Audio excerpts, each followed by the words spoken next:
తర్వాత శ్రీ తోట వెంకట నాగేశ్వరరావు గారికి విలక్షణమైన చిత్రాల నిర్మాత, దర్శకునిగా వినూత్నమైన చిత్రాలు నిర్మిస్తున్న వీరికి వినూత్న దర్శక నిధి బిరుదు ప్రదానం చేస్తున్నందుకు సంతోషిస్తున్నాం.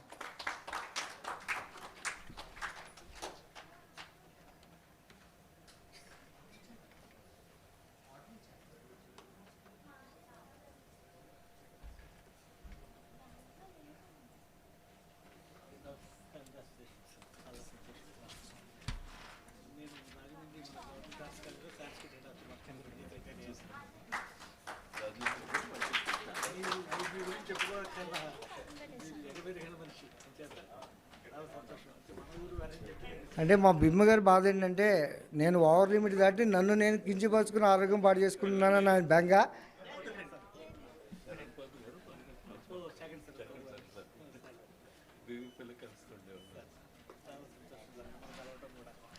తర్వాత అవార్డు శ్రీ చంద్రలేఖ గారికి సంగీత దర్శకునిగా, గాయకునిగా వందలాది ఆల్బమ్స్ చేసి భరతపుత్రులు సినిమాకి నంది అవార్డు పొందిన సంగీత దర్శకులు, గాయకులైన వీరికి సంగీత కళానిధి బిరుదు ప్రదానం చేస్తున్నాం.